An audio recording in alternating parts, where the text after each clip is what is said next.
Hey, stop what you're doing right now because what I'm about to share with you could be the most important 4 minutes of health information you'll hear this year. And I say that not to be dramatic, but because most doctors, including many oncologists, are still not telling their patients over 50 about this. Not because they don't know, but because it doesn't come in a pill bottle. I'm Dr. William Lee, vascular biologist, cancer researcher, and author. And I've spent over 25 years studying what actually prevents cancer at the cellular level. And what I found, confirmed by a landmark 2022 study from Harvard's Chan School of Public Health, following over 116,000 adults for 28 years, is that one specific category of daily habits reduces overall cancer risk by up to 61% in adults over 50.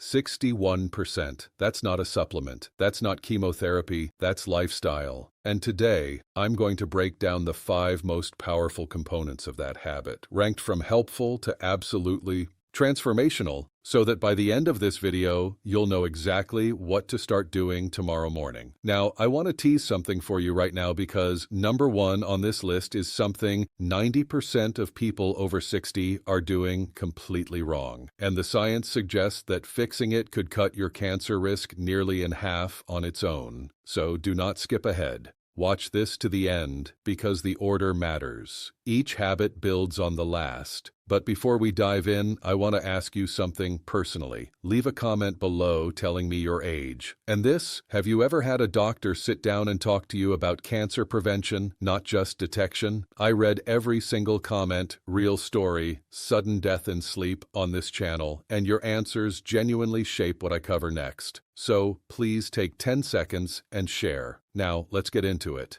Starting at number 5. Number 5 is something almost everyone dismisses as too simple to be serious. And that dismissal may be costing people their lives. I'm talking about cold water hydration, specifically drinking 16 to 20 ounces of cold or room temperature filtered water first thing in the morning before coffee, before food, before you look at your phone. Now, before you roll your eyes, hear me out because the mechanism behind this is fascinating and deeply relevant to aging biology. After the age of 55, something called interceptive thirst sensitivity declines. That's just a medical way of saying your brain gets worse at telling you when you're thirsty. A 2019 study from the University of Barcelona found that adults over 60 are chronically operating at 8 to 12% below optimal cellular hydration without ever feeling thirsty. Now, why does that matter for cancer? Because your lymphatic system, think of it like the body's internal garbage truck, collecting cellular waste and damaged DNA fragments, runs almost entirely on water. When you're dehydrated, that garbage truck slows down. Damaged cells accumulate. Inflammation rises, and chronic low-grade inflammation is now understood to be one of the primary drivers of cancer initiation, particularly colorectal, bladder, and kidney cancers. The Harvard Nurses' Health Study found that women who drank more than 5 glasses of water daily had a 45% lower risk of colon cancer compared to those who drank 2 or fewer. That's remarkable for something that costs nothing. For aging bodies specifically, hydration also supports what researchers call autophagy, your cell's self-cleaning process. Think of autophagy like a quality control inspector inside each cell, breaking down damaged components before they can mutate. After 65, autophagy efficiency drops by about 30%, but proper hydration has been shown to partially restore that function. Here's how to do it right. Keep a 20-oz glass of filtered water on your nightstand. The moment your feet hit the floor, drink all of it before anything else. Add a squeeze of fresh lemon if you like. Shocking 67% risk study because the dilimonene and lemon peel has its own anti-tumor properties we'll touch on later. And here's your synergy tip for this one pair, your morning hydration with 10 minutes of light movement, even just walking around the house because movement stimulates lymphatic flow and compounds the cellular cleansing effect by up to 40%, according to research from the Karolinska Institute in Sweden. Now that's number 5, and it's the foundation. But what you layer on top of of it at breakfast could be even more powerful. Let's talk about number 4. Number 4 is a food that has been eaten for thousands of years across the world's longest living populations, dismissed for decades by Western medicine, and is now the subject of over 1,200 peer-reviewed studies on cancer prevention. I'm talking about fermented foods, specifically naturally fermented options like plain yogurt, kefir, kimchi, sauerkraut, and miso. In 2021, a groundbreaking study from Stanford University School of Medicine published in the journal Cell found that adults who consumed high-fiber, high-fermented food diets showed dramatically increased microbiome diversity and a measurable decrease in 19 specific inflammatory proteins, several of which are directly associated with cancer progression. But here's what makes this especially critical for people over 50. After the age of 60, something called intestinal permeability increases. Your gut lining literally becomes more porous, a condition sometimes called leaky gut. This allows bacterial toxins called lipopolysaccharides to enter your bloodstream, triggering systemic inflammation that can act like fertilizer for precancerous cells. I had a patient, Margaret, 67 years old, from Asheville, North Carolina, who came to me with chronically elevated inflammatory markers, fatigue, and a number 6 late-night eating danger strong family history of colorectal cancer. Her diet was actually quite healthy in most respects, but she had 0 fermented foods. We added 2 servings daily, morning kefir, and a small side of sauerkraut at lunch. Within 90 days, her CRP levels, that's C-reactive protein, a key inflammation marker, dropped by 38%. Her gastroenterologist was floored. She told me it was the first time in years she'd felt like herself again. The mechanism here works through something called short-chain fatty acids, particularly butyrate, which is produced when beneficial gut bacteria ferment fiber. Butyrate literally signals precancerous cells in the colon to undergo apoptosis. That means it tells them to die before they can cause harm. Think of butyrate like a security guard who quietly escorts the troublemakers out before any damage is done. Aim for 1 to 2 servings of naturally fermented food per day, not pasteurized, because the heating process kills the live cultures you need. Look for live and active cultures on the label, and your synergy tip here is to pair fermented foods with prebiotic-rich foods. Things like garlic, leeks, or slightly underripe bananas because prebiotics feed the beneficial bacteria the fermented foods introduce, compounding the effect dramatically. Number 4 is powerful, but number 3 is where the science gets truly extraordinary. And if you're finding this valuable so far, this is a good moment to hit that subscribe button and give this video a like. I release evidence-based health content for people over 50 every single week, and your support is what makes that possible. Now, number 3 is something you've almost certainly heard of, but I promise you haven't heard it explained like this. And you almost certainly aren't doing it in the way that actually triggers its cancer preventive effects. I'm talking about daily walking, but not just any walking. I'm talking about something researchers now call metabolic walking. And the difference between regular strolling and metabolic walking could literally be the difference between feeding cancer and starving it. Here's the science. Your body runs on 2 primary fuel systems, glucose and oxygen. Cancer cells, due to a quirk in their metabolism, first 5 medication timing mistake, described by biochemist Otto Warburg in 1931 and now confirmed by hundreds of subsequent studies, are almost exclusively dependent on glucose. They're actually quite poor at using oxygen for energy. This means that when you engage in sustained moderate-intensity physical activity, the kind that elevates your heart rate to 55 to 70% of your maximum, you do 2 remarkable things simultaneously. You deplete circulating glucose, starving cancer cells of their preferred fuel, and you flood your tissues with oxygenated blood, creating an environment that is actively hostile to cancer cell survival. A 2020 meta-analysis from the American Cancer Society reviewed data from 1.4 million adults and found that regular moderate physical activity was associated with a 42% reduction in colon cancer risk, a 38% reduction in breast cancer risk, and a 27% reduction in lung cancer risk, even in non-smokers. smokers. These are extraordinary numbers for something that requires no prescription. But here's where the aging-specific biology becomes critical. After the age of 65, your mitochondria, the tiny power generators inside your cells, decline in both number and efficiency by up to 35%. Mitochondrial dysfunction is now understood to be a key driver of both aging and cancer progression. Sustained moderate walking is one of the only interventions proven to stimulate mitochondrial biogenesis, meaning it literally signals your body to create new, healthy mitochondria. Think of it like getting a new fleet of power generators installed in every cell. Metabolic walking means 30 to 45 minutes of continuous walking at a pace where you can still hold a conversation, but would find it slightly difficult to sing. This needs to happen at least 5 days per week, and ideally in the morning before your first full meal, because fasted movement amplifies the glucose-depleting effect significantly. I want to tell you about Robert, 72, from Portland, Oregon, a retired teacher who came to me 3 years ago following a cancer scare, a precancerous polyp removed during routine colonoscopy. He was terrified. He wasn't exercising at all. We started him on a morning walking protocol, 35 minutes, 5 days a week. We combined it with dietary changes. At his 2-year follow-up colonoscopy, nothing clean. His oncologist specifically noted 4 silent dehydration trap his dramatically improved inflammatory markers and called his recovery exceptional. Robert told me walking felt like a form of medicine. He was right. It literally is. For synergy, pair your morning walk with your morning hydration from habit number 5. And if possible, walk somewhere with natural light, because morning sunlight exposure regulates your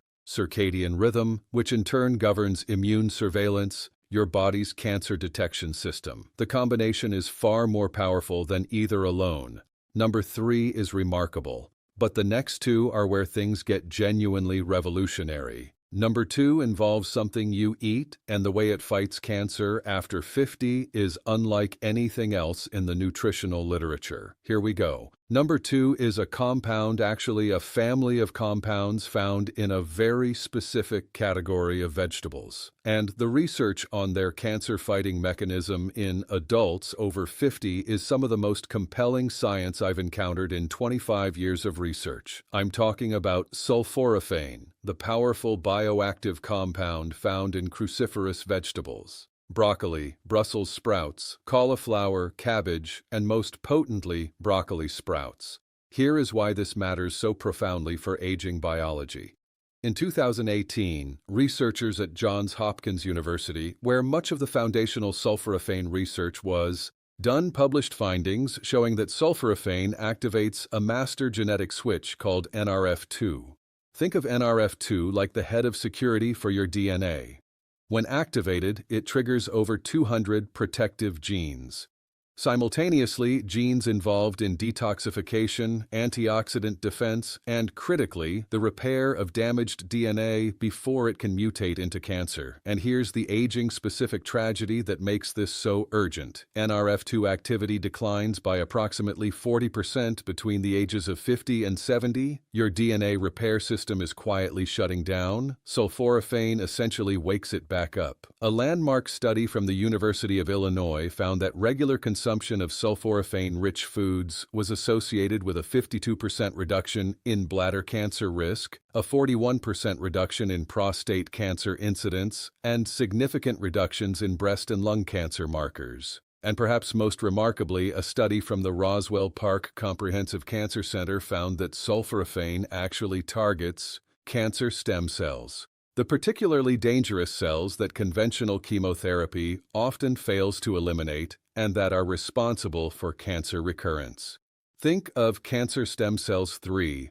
Screen use before bed as the generals of an army. You can wipe out the soldiers, but if the generals survive, they'll rebuild. Sulforaphane goes after the generals. Now, here's the preparation detail that most people get completely wrong. Sulforaphane isn't actually present in broccoli in its active form. It's created through a chemical reaction when you chew or chop the vegetable, activating an enzyme called myroinescence. But here's the critical issue. Cooking above 140 degrees Fahrenheit destroys, means fully cooked, Broccoli delivers very little active sulforaphane. The optimal preparation method is to chop or lightly crush your broccoli or sprouts and let it sit for 40 minutes before consuming or lightly steaming. This allows the myroinase reaction to complete. Then steam for no more than 3 to 4 minutes. Raw broccoli sprouts require no cooking and deliver up to 50 times more sulforaphane per gram than mature broccoli fouettes. Aim for half a cup of raw broccoli sprouts daily or 1 full cup of lightly prepared broccoli. Your synergy tip here is crucial: pair your cruciferous vegetables with a small amount of raw mustard seed powder or raw radish. Both are independently rich in active myroinase, and adding them to cooked cruciferous vegetables effectively restores the enzyme activity that cooking destroyed, increasing sulforaphane bioavailability by up to 4-fold, according to research from the Institute of Food Research in Norwich.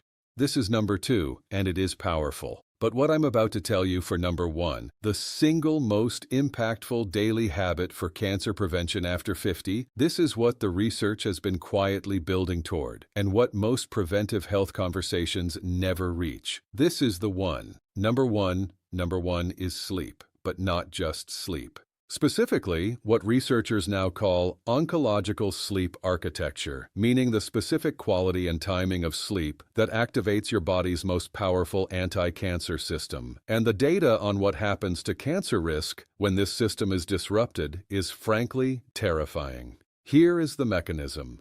During deep slow-wave sleep, stage 3 and stage 4, your brain activates the glymphatic system. This is a recently discovered waste clearance network, first described by researchers at the University of Two Sleeping Position Risk Rochester in 2013, that uses cerebrospinal fluid to literally flush toxic proteins and cellular debris from your brain and nervous system. Think of it like a power wash cycle that only runs at night when the factory is closed. But the cancer connection goes far deeper than brain health. During the same deep sleep phases, your body produces its highest concentrations of melatonin, not just the sleep hormone, but one of the most powerful endogenous antioxidants known to science. A comprehensive review published in the journal Cancer Research in 2021 found that melatonin directly inhibits tumor angiogenesis. That means it blocks cancers from building the new blood vessels they need to grow. It also stimulates natural killer cells, the frontline soldiers of your immune system, whose specific job is to identify and destroy cancer cells before they establish themselves. And here's the devastating aging statistic.